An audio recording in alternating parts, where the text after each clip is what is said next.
आपने last class में PNL appropriation account और कैपिटल अकाउंट के बारे में अच्छे से सुना और आपको समझ भी आ गया होगा। अब हम उसी काम को आगे बढ़ा रहे हैं। जो मैंने आपको नोट्स दिए हैं, जो आपके पास होंगे भी, ठीक है, हम उसमें से ना इलस नंबर फर्स्ट यानी क्वेश्चन नंबर फर्स्ट जो नोट्स दे रखे हैं उसी में से हम कर रहे हैं। अब बात ये आती है कि ये जो नोट्स हैं, इसी नोट्स से ही आपका अच्छे से गुजारा होगा। कहने का मतलब है आपके जितने भी कंसेप्ट्स हैं वो सारे के सारे आपको नोट्स में मिलेंगे। ठीक है, बुक से आप जब प्रैक्टिस करेंगे साथ साथ करवाई जाएगी, लेकिन आपका कोई जो आपका कंसेप्ट है ना वो मिस नहीं होगा। लॉजिक्स हो सकते हैं बुक के अंदर, उन लॉजिक्स के ऊपर भी डिस्कशन करेंगे। हालांकि मैंने अपने नोट्स में कई कई जगहों पे लॉजिक्स भी डाल रखे हैं जो बुक से भी एक्स्ट्रा है। ठीक है, तो हम टाइम टू टाइम डिस्कस करेंगे कि कौन सी जगह पे हमने कंसेप्ट के अलावा अलग से लॉजिक्स भी डाल रखे हैं। टाइम पे बात करेंगे उसके ऊपर भी। फिलहाल हम क्वेश्चन नंबर फर्स्ट इस पे ऊपर बात कर लेते हैं। देखो, क्वेश्चन नंबर फर्स्ट में ना दो केसेस बने हुए हैं। कह रहा है कि ना एबीसी पार्टनर्स हैं, having profit sharing ratio of 3:1। 3:1 इनकी रेशियो है और इन्होंने बिजनेस स्टार्ट किया है 1 अप्रैल 2014 को। कैपिटल लगाई है 5 लाख, 4 लाख और 3 लाख तीनों ने रिस्पेक्टिवली। सी क्योंकि वर्किंग पार्टनर है तो हमें उसको सैलरी देनी पड़ेगी 5,000 पर मंथ के हिसाब से, और इंटरेस्ट ऑन कैपिटल देनी है हमने 10% पर एनम के हिसाब से। आप मुझे एक बात बताए ना, आप इंटरेस्ट देते हैं, आपको ये बात पता है इंटरेस्ट पार्टनर्स क्यों मांगते हैं? क्योंकि इसलिए कि अगर ये पैसा कहीं और बार इन्वेस्ट करते तो वहां से भी तो ब्याज मिलता। तो पहले उनकी रिक्वायरमेंट यही है कि ब्याज तो मिले। उसके बाद हम सैलरी क्यों देते हैं किसी पार्टनर? क्योंकि वो बिजनेस को मैनेज कर रहा है, काम कर रहा है, तो उसको उसके में से सैलरी निकालनी उसकी बनती है। थर्ड है कि ना आगे पार्टनर्स ने विड्रॉ करे हैं 12,000, 10,000 और 8,000 ड्यूरिंग द ईयर। साल के बीच में निकाले हैं कितने? 12,000, 10,000 और 8,000। और उसके ऊपर इंटरेस्ट ऑन ड्रॉइंग भी चार्ज करना है हमने। ये हमारे लिए इनकम है, बिजनेस के लिए ये इनकम है, इंटरेस्ट ऑन ड्रॉइंग्स चार्ज करना। 5% पर एनम चार्ज करनी है। और प्रॉफिट फॉर द ईयर कितना है? 4,29,250।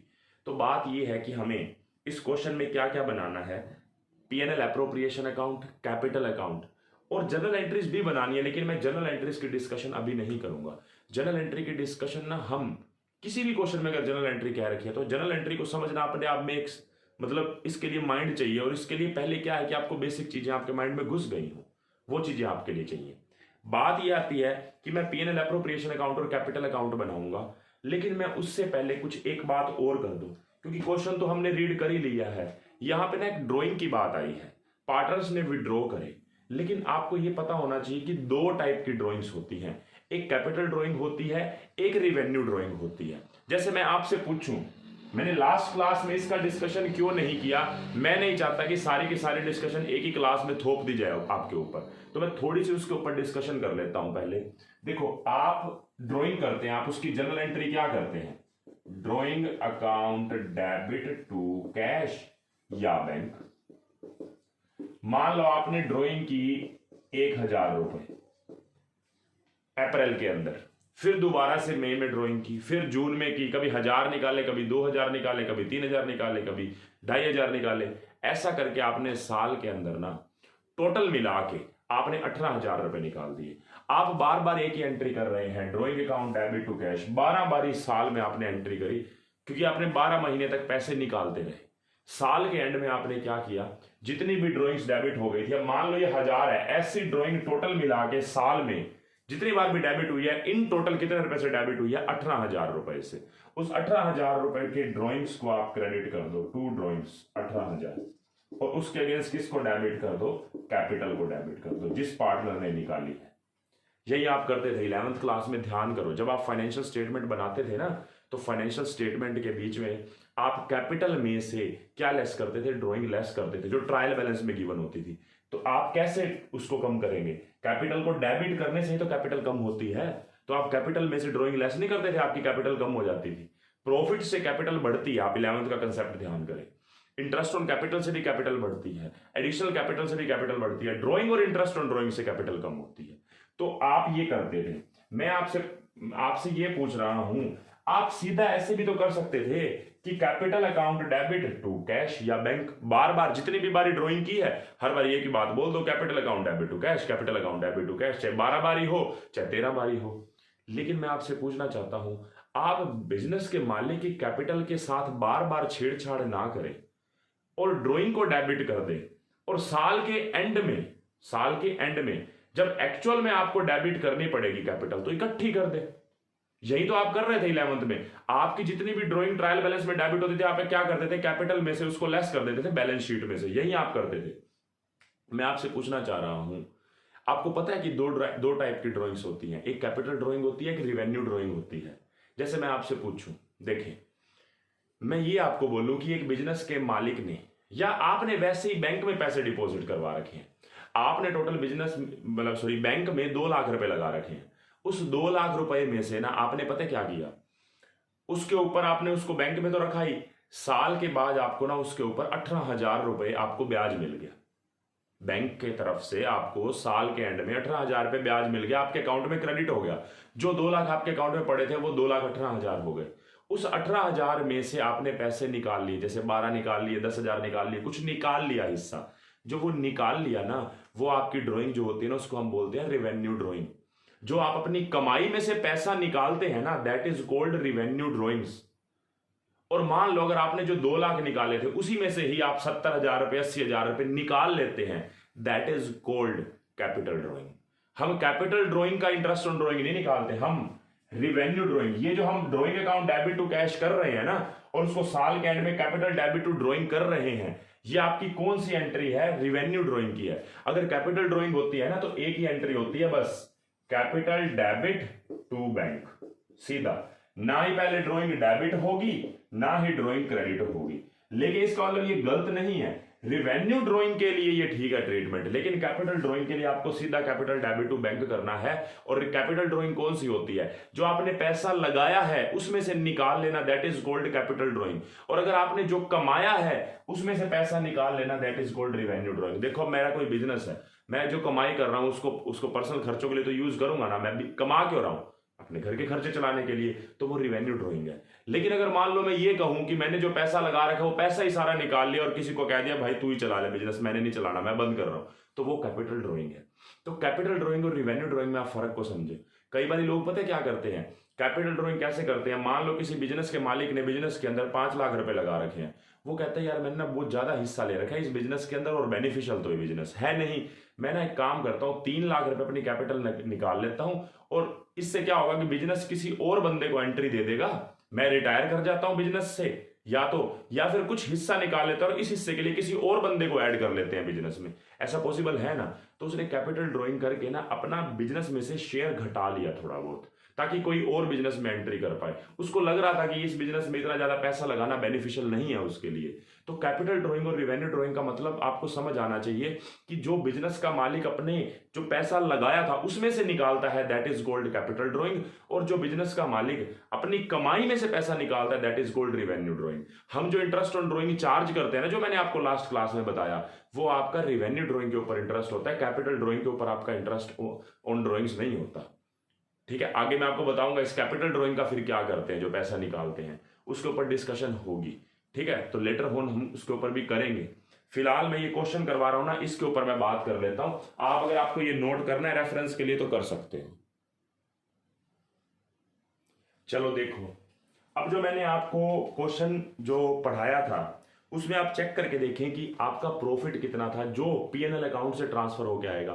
जो मैंने आपको लास्ट क्लास में एग्जांपल बताया था, आपको ध्यान होगा, वहां पे जो प्रॉफिट था ना वो क्या था, आपका 2 लाख रुपए था, और आपने फिर उसको बांटा, कुछ इंटरेस्ट ऑन कैपिटल देके, कुछ सैलरी देके, कमीशन उसमें बताई थी मैंने, कमीशन भी हो सकती है। तो इन सारों को हम कंबाइनली क्या बोलते थे, रेम्यूनरेशन। तो हम यहां पे भी वो देंगे। सबसे पहले देखो, by profit and loss account. Profit and loss account से कितने रुपए आए हमारे पास, 4,29,250 रुपए। ये हमारे पास पैसे जो है कमाई है पीएनएल अकाउंट से चल के आई है। इसके बाद हम क्या करेंगे, यहां पे सबसे पहले हम इंटरेस्ट ऑन कैपिटल लगाएंगे। इंटरेस्ट ऑन कैपिटल कितना बनेगा, देखो पैसा लगा रखा है 5 लाख, 4 लाख और 3 लाख, और रेट ऑफ इंटरेस्ट दे रखा है 10%। ठीक है, तो पार्टनर्स हैं ए बी सी, 5 लाख का 10% 50,000, 4 लाख का 10% 40,000, 3 लाख का 10% 30,000। तो टोटल हो गया हमारा 1,20,000 रुपए जो हमारा इंटरेस्ट ऑन कैपिटल है। मैंने आपको बताया था क्लास के अंदर, लास्ट क्लास में, कि आप पार्ट P&L एप्रोप्रिएशन अकाउंट बनाते हैं, लेकिन आपको कैपिटल अकाउंट भी बनाना है, क्योंकि आप बैलेंस शीट में उस खिचड़ी को नहीं लेके जाना चाहते कि पार्टनर के अकाउंट में कितना कुछ गया। अब इतनी सारी रेम्यूनरेशन है पार्टनर के अकाउंट में जाएंगी तो अननेसेसरी बैलेंस शीट बड़ी बन जाएगी। तो हम इसके लिए क्या करेंगे, हम कैपिटल अकाउंट बनाएंगे। मैंने आपको बताया था ये बात, तो हम कैपिटल अकाउंट भी साथ साथ ही बनाएंगे। तो कैपिटल अकाउंट में हमारे पास जो जो आएगा हम उसको भी रिकॉर्ड करेंगे। तो देखो कितना पैसा लगा रखा है। सबसे पहले तो जो यहां पे बात आई है ना, बाय इंटरेस्ट ऑन कैपिटल, वो हम एज इट इज लिख देते हैं। पार्टनर्स के नाम हैं ABC और रुपीज, क्योंकि आप प्रेजेंटेशन अच्छी रखें। वो यहां पे भी आप लिख सकते हैं रुपीज, पर्टिकुलर्स भी लिखें, बहुत अच्छे से प्रेजेंट करें आप। मेनली ये बात है ABC, ठीक है। तो जो इंटरेस्ट ऑन कैपिटल यहां पे आया वो मैंने यहां पे भी लिख दिया, 50,000, 40,000 और 30,000। बिल्कुल सिंपल था। लेकिन अब मेरी बात को आगे सुनिए। सबसे पहले तो जो ऊपर पैसा लगा रखा है ना, 5 लाख, 4 लाख और 3 लाख, मैंने आपको एक बात बताई थी, अगर तो बिजनेस पहले से चल रहा है तो आप वर्ड क्या यूज करेंगे, बाय बैलेंस BD। लेकिन अगर बिजनेस नया बना है तो आप बाय बैंक लिखेंगे। यहां पे आप वर्ड पढ़े, दे स्टार्टेड बिजनेस। स्टार्टेड का मतलब नया बिजनेस है, मतलब मैं यहां पे बाय बैलेंस BD नहीं लिख सकता, मुझे यहां पे बाय बैंक लिखना पड़ेगा। कितने रुपए से, 5 लाख, 4 लाख, 3 लाख, ठीक है। उसके बाद इंटरेस्ट ऑन कैपिटल का डबल साइडेड ट्रीटमेंट मैंने कर दिया। अब बात करते हैं सैलरी की। तो टू सैलरी, टू सी, हमने सी को सैलरी कितनी देनी है, 5,000 पर मंथ के हिसाब से 60,000 रुपए हमने उसको सैलरी देनी है। और ये सैलरी हम सी के अकाउंट में यहां पे डाल देंगे। कितने रुपए जाएगी वो सैलरी, 60,000 रुपए, ठीक है। 60,000 रुपए सैलरी डालने के बाद इंटरेस्ट का ट्रीटमेंट भी कर दिया हमने दोनों साइड, और सैलरी का भी कर दिया। उसके बाद पार्टनर्स ने पैसे निकाले हैं, ड्रॉइंग की है, लेकिन अगर आपको कुछ नहीं मेंशन कर रखा, सीधा बोल रखा विड्रॉ 12,000, 10,000, 8,000 ड्यूरिंग द ईयर, कोई डेट फिक्स नहीं बता रखी, तो हम मान के चलेंगे ये कौन सी ड्राइंग्स है, ये हमारी रिवेन्यू ड्राइंग है। और रिवेन्यू ड्राइंग पे इंटरेस्ट ऑन ड्राइंग्स भी चार्ज होता है। आपको मैं कैपिटल ड्राइंग का मीनिंग भी बता चुका हूं कि कैपिटल ड्राइंग का मतलब है जो पैसा लगाया उसमें से निकालना, that is called capital drawing, और जो कमाया उसमें से निकालना, that is called revenue drawing. और सिचुएशन को देखते हुए हमें दिख रहा है, क्लियरली दिख रहा है कि ये रिवेन्यू ड्राइंग है, क्योंकि इस रिवेन्यू ड्राइंग के केस में बोल देता है कि ड्यूरिंग द ईयर इतने रुपए निकाले, एक डेट फिक्स नहीं बताता, ठीक है। तो हम क्या करेंगे, यहां पे लिखेंगे टू ड्राइंग्स। कितने रुपए की ड्राइंग्स की है पार्टनर ने, 12,000, 10,000 और 8,000। बिल्कुल सिंपल बात। उसके बाद आगे क्या रहेगा कि रेट ऑफ इंटरेस्ट कितना है ड्राइंग का, 5% है।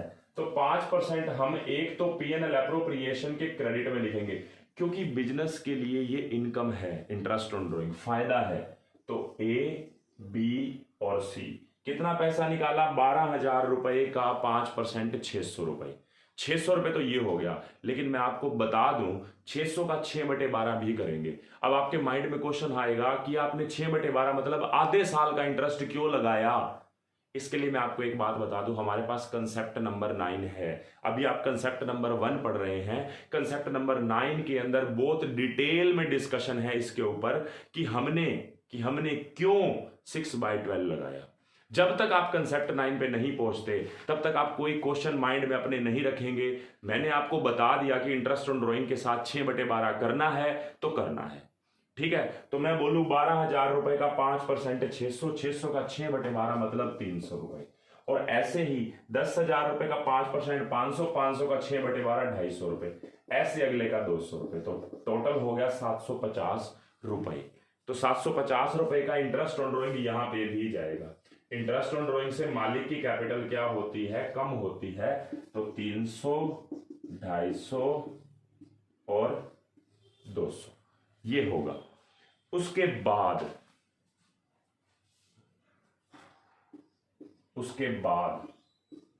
हमारे पास अब क्या रह गया बांटने लायक। अब हमें इसके बाद क्या करना है, प्रॉफिट को बांटना है। आपको मैं बता दूं, क्या आप 4,29,250 को सीधे सीधे बांट सकते थे पार्टनरशिप बिजनेस में? नहीं, क्योंकि पार्टनरशिप बिजनेस में सीधा देखो, अगर तो अकेला पर्सन चला रहा है फिर हमें क्या मतलब है कि हमने कितना प्रॉफिट कमाया, किसको कितना देना है, कोई जवाबदेही थोड़ी ना है। सब कुछ हमारा अपना ही अकेले बिजनेस के मालिक का। लेकिन जब बिजनेस में पार्टनर्स आ जाते हैं तो हमें interest on capital, salary, commission, interest on drawing, ये सारे ट्रीटमेंट करने पड़ते हैं। ये करने के बाद जो बचता है ना, that is called divisible profit. ये बांटने लायक प्रॉफिट है। तो आप चेक करके देखो डिविजिबल प्रॉफिट कितना है। इधर का टोटल आपका बन रहा है 4,30,000 रुपए। 430 में से 180 घटाओ तो आपका डिविजिबल प्रॉफिट कितना बना? आपका डिविजिबल प्रॉफिट बन रहा है 2,50,000 रुपए। ये 2,50,000 रुपए हमें किस रेशो में बांटने चाहिए? देखो मैंने आपको बता दिया है पहले से। अगर तो क्वेश्चन में प्रॉफिट शेयरिंग रेशो दे रखी है तो बांट दो उसी रेशो में। अगर आप चेक करके देखें इस क्वेश्चन में प्रॉफिट शेयरिंग रेशो कितनी दे रखी है, आप चेक करेंगे तो 3:1 दे रखी है।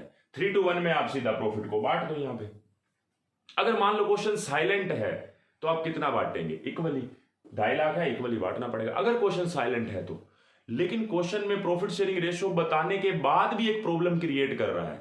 वो प्रॉब्लम क्या क्रिएट कर रहा है? कह रहा है कि जो पहले 1,20,000 रुपए है ना, उसको बांटना है कैपिटल कॉन्ट्रीब्यूशन रेशो के अंदर। जिस रेशो में हमने कैपिटल बांटी है ना, कैपिटल लगाई है, उस रेशो में बांटना है अपने डिविजिबल प्रॉफिट के पहले 1,20,000 रुपए को। उसके बाद अगले 90,000 रुपए को प्रॉफिट शेयरिंग रेशो में बांटना है और बचा हुआ जितना भी प्रॉफिट है उसको 2:1 में बांटना है। तो हमें इस बात का एक बारी कैलकुलेशन करनी पड़ेगी। यहां पे मैं यहां पे एक जो स्पेस बचा हुआ है यहां पे मैं डिवीजन कर रहा हूं प्रॉफिट की। तो calculation of division of profits को बांटने की जो कैलकुलेशन है वो हम कर रहे हैं। तो क्वेश्चन में खुद से कह रखा है कि फर्स्ट ₹1,20,000 543 में बटेंगे। अब आप कहेंगे 543 कहां से आया? आप चेक करके देखो इन्होंने कैपिटल कितनी कंट्रीब्यूट कर रखी है। कैपिटल लगा रखी है 5 लाख, 4 लाख और 3 लाख, मतलब रेशो बन रही है 543। अगर 543 में 1,20,000 को बांटेंगे तो 1,20,000 का 5/12, 1,20,000 का 4/12, 1,20,000 का 3/12। तो ये आ गया 50,000, ये आ गया आपका 40,000, ये आ गया आपका 30,000। उसके बाद नेक्स्ट कह रहा है नेक्स्ट ₹90,000 को हमने बांटना है प्रॉफिट शेयरिंग रेशो, मतलब जो ऊपर दे रखी है हमें 3:1 उसमें बांटेंगे। तो 90,000 को 3:1 में आप बांटो तो 45,000, 30,000 और 15,000। कैसे आई? 90,000 का 3/6, 90,000 का 2/6, 90,000 का 1/6। कई बच्चों को ना ये रेशो में बांटना भी नहीं आता, तो उसका मैं जिम्मेवार नहीं हूं ना, वो गलती उनकी है कि उनको बांटना क्यों नहीं आता। ठीक है। एंड बैलेंस 2:1 में कह रखा है कि बचा हुआ जितना भी रह गया वो 2:1 में बांटना है। मुझे बताएंगे टोटल प्रॉफिट कितना है? डिविजिबल प्रॉफिट, टोटल प्रॉफिट की बात नहीं, और डिविजिबल प्रॉफिट कितना है? 2.5 लाख। 2.5 लाख में से हमने 1,20 ऐसे बांट दिए, 90 ये बांट दिए, टोटल 2,10 तो बट गए, बाकी रह गए 40,000। तो बैलेंस ₹40,000 को हम 2:1 में बांटेंगे तो 20,000, 10,000 और 10,000। तो 50 और 40 95 और 20 1,15,000 रुपए, और 40 और 30 70 और 10 80,000 रुपए, और 30 और 15 45 और 10 55,000। ये हमारा आ जाएगा। और इस 1 15 80 और 55 को हम यहां पे लिख देते हैं ABC। 1 15 80,000 और 55,000, ये टोटल हमने यहां पे लिख दिया। और इस प्रॉफिट को यहां पे भी लिखना है by profit and loss appropriation. मुझे आप बताएं 11th क्लास में करते थे ना कि कैपिटल में ही नेट प्रॉफिट ऐड होता था, तो हम नेट प्रॉफिट ऐड ही तो कर रहे हैं। कैपिटल का बैलेंस क्रेडिट होता है क्योंकि लाइबिलिटी है, तो क्रेडिट साइड में हम प्रॉफिट ऐड ही तो कर रहे हैं। इंटरेस्ट ऑन कैपिटल भी इनकी कैपिटल अकाउंट में ऐड ही हुआ है। और ड्रॉइंग क्या होती थी, लेस होती थी, डेबिट में लेस ही तो हो रहा है, या इंटरेस्ट ऑन ड्रॉइंग भी लेस होती थी। ये 11th का कंसेप्ट है, सिर्फ वहां पे हम उसी स्टेटमेंट के अंदर कर देते थे, यहाँ पे हम अकाउंट बना के कर रहे हैं, इतनी सी बस फर्क है। तो हम क्या करेंगे, 1,15,000 रुपए, 80,000 रुपए और 55,000 रुपए, ये तीनों हमने कर दिया। इसके बाद हमें करना क्या है, सिर्फ और सिर्फ क्लोजिंग बैलेंस निकालना है। सिंपल है बिल्कुल क्लोजिंग बैलेंस निकालना, वो हम निकाल देते हैं। तो ये हमारे पास बन गया 6,65,000 रुपए, और ये हो गया 440, और ये 80, 5, 20, और ये 4,45,000 इस साइड का टोटल है। इस 665 में से आप ये घटा दो 12,300, तो आपका क्लोजिंग बैलेंस आ गया कैपिटल अकाउंट का। कैपिटल अकाउंट का क्लोजिंग बैलेंस हमने निकाला है, ये बात ध्यान रखना। तो क्लोजिंग बैलेंस आ गया आपका 6,52,700 रुपए। उसके बाद 520 में से हमने 10,250 घटा दिया, तो 5,09,750 रुपए। और 4,45,000 रुपए में से अगर हमने ये घटा दिया तो हमारे पास आ गया ये 4,45,000 में से 8 गया तो हमारे पास 4,37, तो 4,36,800। ये हमारे तीनों पार्टनर्स की कैपिटल निकल के आ गई, और बिल्कुल सिंपल तरीके से हमने किया है, कुछ भी मुश्किल हमारा था ही नहीं। आप इसको नोट कर लो, पहले एक बार अच्छे से नोट कर लो पूरा का पूरा। आपने ये जो है पूरा का पूरा क्वेश्चन नोट कर लिया होगा। मैं आपको ये कहना चाहता हूं कि हमारे इसके अंदर ना एक केस 2 भी है। वो केस 2 किसके ऊपर है, उसी की डिस्कशन अब मुझे करनी है। तो एक बार आप ध्यान से सुने। मैं आपको एक बात बोलूं कि बिजनेस में हमने पैसा लगाया। आप बिजनेस में लगाने की बात छोड़ो, आपने बैंक में पैसा डिपॉजिट करवाया। आप जब पैसा डिपॉजिट करवाते हैं तो आपको उसके ऊपर ब्याज मिलता है। वो ब्याज का पैसा आपके उसी प्रिंसिपल अमाउंट के अंदर जो लगाया था उसमें ऐड होता है, या ब्याज का पैसे के लिए एक अलग खाता होता है और जमा करवाया जो उसका अलग खाता होता है? क्या ऐसा होता है क्या? नहीं। आप क्या करना चाहते हैं बिजनेस में, आप एक तो ये रखना चाहते हैं कि जो मैंने पैसा लगाया ना, मालिकों की ये सोच है कि जो हमने पैसा लगाया वो अलग पड़ा रहे और जो कमाया उसका एक अलग खाता होना चाहिए। मतलब मैं आपसे ये कहना चाह रहा हूं कि जो आपने फर्स्ट केस पढ़ा है ना, ये तब पढ़ा है कि व्हेन कैपिटल आर फ्लक्चुएटिंग, मतलब कैपिटल जो 5 लाख लगाई थी उसमें इंटरेस्ट भी आया, प्रॉफिट भी आया, सैलरी भी आई, इंटरेस्ट ऑन ड्रॉइंग भी कम हुई, ड्रॉइंग्स भी कम हुई, तो हमारा क्लोजिंग बैलेंस आ गया। मतलब ये फ्लक्चुएट कर रही थी, कैपिटल फ्लक्चुएट कर ही रही है, चेंज तो आ ही रहा है इन सभी रीजन से। तो मैं इन कैपिटल को क्या बोलूंगा कि व्हेन कैपिटल आर फ्लक्चुएटिंग, जब कैपिटल फ्लक्चुएटिंग होती है तो ये केस नंबर 1 है, केस नंबर 1 है। अगर मैं बात करूं, अगर कैपिटल फिक्स्ड है तो हमें 2 खाते बनाने पड़ेंगे, एक कैपिटल अकाउंट और दूसरा करंट अकाउंट। करंट अकाउंट में जितने भी चेंजेस हैं रिवेन्यू रीजन के कारण, मतलब इंटरेस्ट ऑन कैपिटल के कारण, सैलरी के कारण, प्रॉफिट एंड लॉस एप्रोप्रिएशन के डिविजिबल प्रॉफिट के कारण, या इंटरेस्ट ऑन ड्रॉइंग्स के कारण, या कमीशन टू पार्टनर के कारण, कोई भी चेंज जो है वो सारा का सारा हमारा करंट अकाउंट के अंदर जाएगा। कैपिटल अकाउंट में कोई चेंज नहीं आएगा। और क्या कैपिटल अकाउंट में हमेशा कोई चेंज नहीं आएगा क्या? ये रीजन मैं आपसे पूछना चाहता हूं। देखो मेरी बात को ध्यान से सुनना। कैपिटल अकाउंट 3 पार्टनर्स ने 5 लाख, 4 लाख और 3 लाख लगाए, क्या वो कैपिटल में कभी चेंज नहीं आएगा? 2 रीजन फिर भी हैं, कैपिटल में चेंज आने के 2 रीजंस फिर भी हैं। वो 2 रीजंस कौन से हैं? वो रीजन रिवेन्यू नहीं हो सकते, वो रीजन कैपिटल रीजन होंगे। जैसे अब बिजनेस के मालिक ने 5 लाख लगा रहे थे, खुद ही सोच रहा है 2 साल बाद मैं 1 लाख रुपया और लगाना चाहता हूं, वो अपनी मर्जी से लगा रहा है ना, तो वो कैपिटल उसकी बढ़ेगी कि नहीं बढ़ेगी? वो उसकी उसी फिक्स कैपिटल अकाउंट में ऐड हो गई। ऐसा ना सोचें कि जो 5 लाख रुपया आज बिजनेस में लगाया है, अब जब भी बिजनेस जब तक चलता रहेगा ये 5 लाख ही रहेंगे। कैपिटल फिक्स रहेगी, लेकिन अगर आप खुद कैपिटल को बढ़ाना चाहते हैं पैसा लगा के, तो वो रीजन से तो कैपिटल बढ़ेगी ना। या आप उस कैपिटल में से पैसा निकालना चाहते हैं, उस कैपिटल में से, मतलब कैपिटल ड्रॉइंग्स करना चाहते हैं, बिजनेस में जो पैसा लगाया है उसमें से पैसा निकालना चाहते हैं, मतलब रिवेन्यू ड्रॉइंग नहीं, कैपिटल ड्रॉइंग्स कर रहे हैं आप।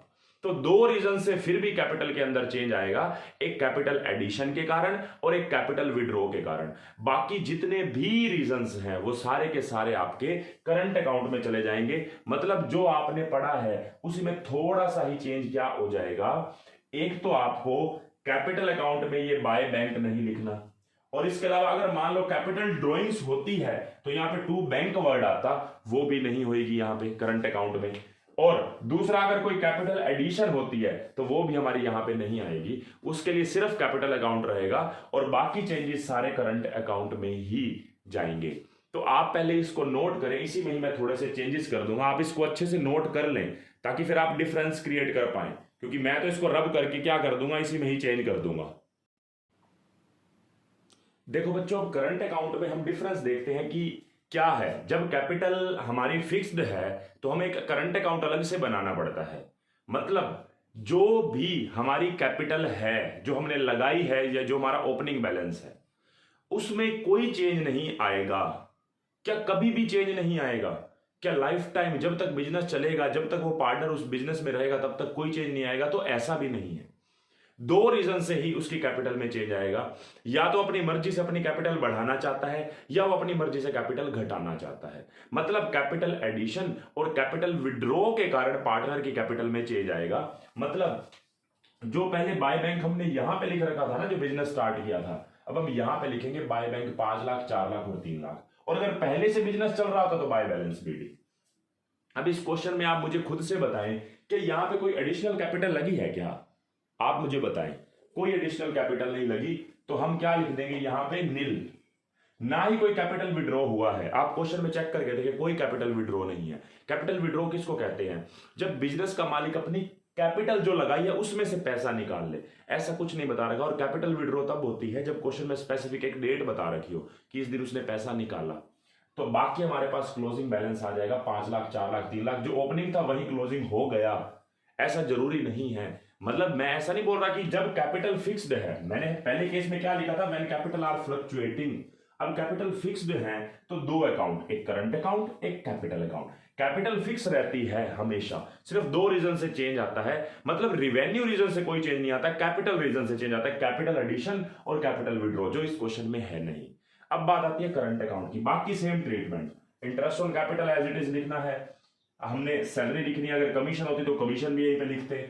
और जो प्रॉफिट था पहले हम यहाँ पे क्या लिख रहे थे, टू कैपिटल। आप ध्यान करो केस फर्स्ट का, आपने तो नोट भी किया है, नोट किया वो निकालो ना, वहां पे टू कैपिटल लिखा था, अब टू करंट लिख रहे हैं क्योंकि हमने इस प्रॉफिट को करंट अकाउंट में डालना है। तो बाय पीएनएल एप्रोप्रिएशन। और इसके बाद हमारी ड्रॉइंग्स जो है ये कौन सी वाली है, रेवेन्यू ड्रॉइंग्स, ये भी हमारी करंट अकाउंट में आएगी। अगर कैपिटल ड्रॉइंग है तो इधर आएगी टू बैंक नाम से। और उसके अलावा इंटरेस्ट ऑन ड्रॉइंग्स हमारी इधर आएगी और बाकी क्लोजिंग बैलेंस हमारा यहाँ पे आ जाएगा।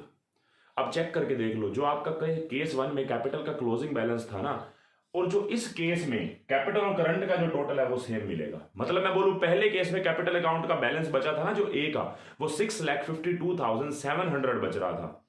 अब देखिए करंट अकाउंट का बैलेंस है 1,52,700 और कैपिटल का बैलेंस है 5 लाख, दोनों का टोटल भी वही है 6,52,700। ऐसे ही बी का और ऐसे ही सी का बैलेंस बन रहा है। ठीक है, मैंने आपको जो बताना था, हाईलाइट पॉइंट क्या था, एक तो हमने कैपिटल की जगह यहां पे करंट कर दिया, दूसरा हमने यहां से कैपिटल जो लगाई थी वो हटा दी। अगर एडिशनल कैपिटल होती तो वो भी यहां पे ना लिख के यहीं पे ही लिखते। अगर कोई कैपिटल विड्रॉ यहां पे अगर लिखा था फर्स्ट केस में, वो भी हटा के यहां पे टू बैंक लिख देते। और मैंने आपको एक बात बताई थी, जब हम रिवेन्यू ड्रॉइंग करते हैं तो हम बार बार करते रहते हैं, इसलिए हम कैपिटल से छेड़छाड़ ना करके बार बार हम एक ही वर्ड लिखते हैं, drawing account debit to cash, drawing account debit to cash. और साल के एंड में हम एक ही एंट्री कर देते हैं उन सारी ड्रॉइंग्स की इकट्ठी, कैपिटल डेबिट टू ड्रॉइंग्स। जबकि रेवेन्यू ड्रॉइंग के केस में, सॉरी कैपिटल ड्रॉइंग के केस में हम क्या करते हैं, एक ही एंट्री करते हैं, capital debit to bank directly, बीच में करंट उसका ड्रॉइंग्स अकाउंट लाने का कोई मतलब ही नहीं है, सीधा कैपिटल डेबिट टू बैंक। तभी तो हम यहाँ पे बोल रहे हैं कैपिटल डेबिट टू बैंक, हमने यहाँ पे कोई ड्रॉइंग्स वर्ड यूज थोड़ी ना किया है, इसीलिए नहीं किया क्योंकि हमारी कैपिटल ड्रॉइंग होगी। फिलहाल इस क्वेश्चन में नील है। अब मैंने आपको कंसेप्ट 1 समझा दिया है, कंसेप्ट 1 ही आपके आगे के कंसेप्ट का बेस है। आगे हमने कंसेप्ट 9 तक क्वेश्चंस करने हैं। जो चीज मैंने समझाई है ना, यही आपकी पिक्चर आगे की तैयार कर रही है। जो आपका चैप्टर है। मतलब जैसे इंटरेस्ट ऑन कैपिटल है, इससे रिलेटेड हमने 2 कंसेप्ट पढ़ने हैं, हमने ये इंटरेस्ट ऑन ड्राइंग से रिलेटेड एक कंसेप्ट पढ़ना है, बाकी और भी कंसेप्ट्स पढ़ने हैं। टोटल मिला के 11 कंसेप्ट है इस चैप्टर में, लेकिन 9 कंसेप्ट करने के बाद हमारी बुक से क्वेश्चंस बन जाते हैं बहुत सारे जो हमें करने हैं। ठीक है, फिलहाल बात ये है कि आपको ये टॉपिक समझ आ गया हो। नेक्स्ट क्लास में हम इंटरेस्ट ऑन कैपिटल की डिस्कशन करेंगे, इसके ऊपर हमारी पॉइंट्स हैं 2, तो 2 कंसेप्ट है उन्हीं के ऊपर डिस्कशन करेंगे। ठीक है, तो आप इसको नोट कर लो, जो सेकंड केस था उसको भी, फर्स्ट आप ऑलरेडी कर चुके होंगे। तो नेक्स्ट क्लास में मैं फिर आपको करवाऊंगा क्या, आपको calculation of interest on capital सिखाऊंगा। ठीक है।